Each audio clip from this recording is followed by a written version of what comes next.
عمران خان کی بہن کہتی ہیں کہ میں نے ان کو بتایا کہ پوری قوم آپ کے ساتھ ہے۔ بلاول بھٹو زرداری نے کہا کہ میں معافی چاہتا ہوں، میں انتہائی شرمندہ ہوں شہباز شریف صاحب آپ سے۔ بیرسٹر گوہر جو پاکستان تحریک انصاف کے موجودہ چیئرمین ہیں، جب ان کی باری آئی تو انہوں نے بھی اس سے ملتے جلتے الفاظ کہے۔ انہوں نے کہا جی ہم چاہتے تھے سیاسی بات چیت کا آغاز ہو کہ ہر جگہ پہ بانی پی ٹی آئی قیدی یار آپ اس کا نام کیوں نہیں لیتے یار؟ ناظرین میں ہوں زاہد عباس نقوی اور آپ دیکھ رہے ہیں ہمارا سوشل میڈیا چینل۔ آپ سے ریکویسٹ ہے کہ ہمیں سبسکرائب کریں، اپنے کمنٹ سے ضرور آگاہ کریں۔ عمران خان کو جب یہ کہا گیا کہ جی آپ کو مستقل طور پہ ہاسپٹل میں رکھتے ہیں تو عمران خان نے یہ کہا، انہوں نے کہا کہ اگر میرا چیک اپ ہو گیا ہے تو مجھے کسی بھی قسم کی کوئی فیور نہیں چاہیے، مجھے آپ واپس جیل منتقل کریں۔ ناظرین یہ سورسز کی خبر ہے اور کنفرم سورسز کی خبر ہے۔ اگر عمران خان ڈر رہا ہوتا، اس کی باڈی لینگویج کوئی مائنس نیگیٹو ہوتی تو پھر ضرور یہ کہا جا سکتا تھا کہ اب عمران خان کی ٹانگیں کانپ رہی ہیں، لیکن عمران خان تو سسٹم کے آگے جھک ہی نہیں رہا، کیونکہ شاید عمران خان کو یہ کنفرم ہو چکا ہے، حالانکہ وہ کمیونیکیشن سے خبروں سے دور ہے، لیکن یہ جو سسٹم کے کولیپس ہونے کی خبر ہے یہ عمران خان تک پہنچ چکی ہے۔ عمران خان کی بہن کہتی ہیں کہ میں نے ان کو بتایا کہ پوری قوم آپ کے ساتھ ہے، تو عمران خان نے کہا کہ میری قوم کو بتایا جائے کہ یہ لوگ میرے ساتھ ظلم کر رہے ہیں، زیادتی کر رہے ہیں۔ ناظرین یہ تو رات کی وہ مکاری یا عیاری ہے جو کہ آپ کے دشمن نے آپ کے قومی ہیرو کے ساتھ کی، ایک مرتبہ 3 سال کے لیے وزیر اعظم رہنے والے کے ساتھ کی، لیکن آج اسمبلی میں جو ان کے ساتھ ہوا ہے وہ تو کسی نے بھی نہیں دیکھا۔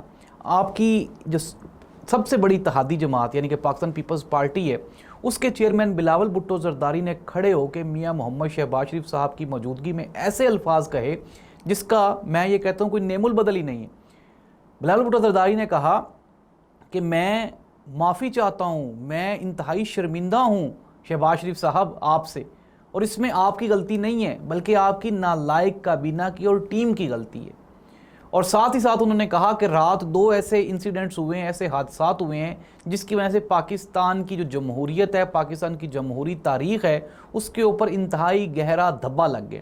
انہوں نے کہا 2، ایک تو جو ڈیفنس جو بل پاس ہوا وہ انہوں نے کہا وہ کنٹروورسی نہیں تھی، بل کنٹروورشل نہیں تھا، لیکن حکومت نے اس کو اتنا کنٹروورشل بنا دیا کہ رات کے اندھیرے میں چھپ کے وہ پاس کروائے۔ ساتھ ہی ساتھ بلاول بھٹو زرداری نے کہا کہ جب سپریم کورٹ آف پاکستان کا یہ آرڈر آ گیا کہ عمران خان کا چیک اپ کروائیں تو آپ نے عمران خان کا چیک اپ کیوں نہیں کروایا؟ اٹ مینز دیٹ کہ آپ گناہ کے مرتکب ہوئے ہیں اور آپ کو سزا ملنی ہے۔ ناظرین اس کے بعد آج اسمبلی میں بیرسٹر گوہر جو پاکستان تحریک انصاف کے موجودہ چیئرمین ہیں، جب ان کی باری آئی تو انہوں نے بھی اس سے ملتے جلتے الفاظ کہے۔ انہوں نے کہا جی ہم چاہتے تھے سیاسی بات چیت کا آغاز ہو، بات چیت کے ذریعے معاملات آگے بڑھیں اور بات چیت کے ذریعے ہی تمام مسائل کا حل نکلے، لیکن انفارچونیٹلی ہم نے یہ دیکھا کہ یہ جو موجودہ حکومت ہے یہ بات چیت کہتی ہے کرنے کا لیکن کرتی نہیں، یہ کر وہی رہے ہیں جس سے مصالحت کو، بات چیت کو نقصان پہنچے۔ تو ایسی صورتحال میں ہماری طرف سے آگے بڑھنا مشکل ہی نہیں ناممکن ہو چکا ہے۔ سہیل افریدی نے آج اپنی تازہ ترین سٹیٹمنٹ میں کہا، انہوں نے کہا 20 لاکھ لوگ لے کے آنے تھے، اب تو یہ ہم نے قسم کھا لی ہے، اب تو یہ ہمارے لیے لازمی ہو گیا ہے کہ ہم اس سے ڈبل لوگ لے کے اسلام آباد آئیں۔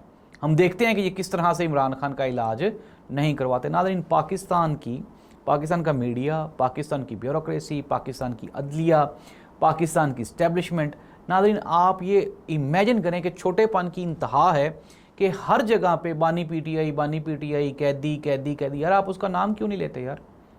عمران خان کا نام لے کے آپ ذرا کھل کے بات چیت کریں، گفتگو کریں۔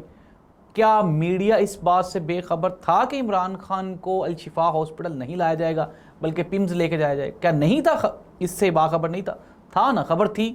کئی صحافی کہہ چکے تھے کہ عمران خان کو الشفا ہاسپٹل نہیں لایا جائے گا، لیکن اس کے باوجود بھی ساری ڈی ایس این جیز کو آپ نے الشفا پہ کھڑا کیا ہوا ہے لوگوں کو بیوقوف بنانے کے لیے۔ ناظرین کنکلوڈ کر لیتے ہیں۔ کنکلوژن یہ ہے کہ وقتی طور پہ اگر کہیں پہ آگ لگ جائے تو اس کے اوپر ہاتھ نہیں رکھتے، اس کو دبانے کی کوشش نہیں کرتے بلکہ اس کو بجھانے کی کوشش کرتے ہیں۔